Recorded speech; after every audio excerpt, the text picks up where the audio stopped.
Le 5-9 Info Sud Radio, Justice et vous, Karine Duchauchois. Bonjour Karine. Bonjour Christine, bonjour à tous. Alors vous répondez ce matin à la question de Jessica qui vous interroge sur les contours juridiques de l'entretien d'embauche. Oui, alors Jessica nous dit qu'il y a environ 4 ans, elle a passé un entretien d'embauche dans une société de grande distribution et elle a été engagée pour le poste de chef de rayon. Son directeur s'est aperçu que Jessica avait fait mention dans son CV d'une formation qu'elle n'avait pas réellement effectuée. Il l'a alors immédiatement licenciée pour manquement à son obligation de loyauté. Jessica trouve que son licenciement n'est pas justifié dans la mesure où elle a parfaitement rempli ses fonctions pendant 4 ans et qu'aucun reproche ne lui a jamais été adressé sur ses compétences. Elle nous interroge aujourd'hui donc sur le bien fondé de son licenciement.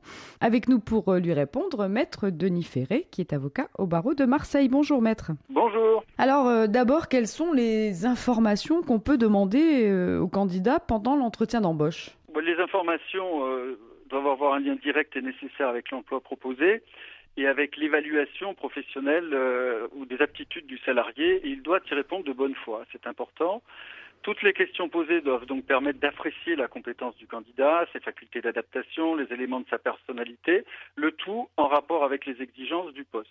Ainsi, l'employeur peut poser des questions sur la formation, les diplômes, les antécédents professionnels, son expérience. Il peut demander des certificats de travail. En revanche, il ne peut pas aborder la vie privée du salarié, bien entendu. Bon, alors si le curriculum vitae, le CV s'avère ultérieurement mensonger, si je puis dire, que peut faire l'employeur Alors l'employeur peut licencier la salariée, il convient toutefois d'être prudent parce que les juges vont avoir une appréciation nécessaire des motifs. L'employeur pourrait invoquer le dol en disant que le salarié a usé de manœuvres frauduleuses, d'allégations mensongères, de faux diplômes en ce qui concerne l'embauche.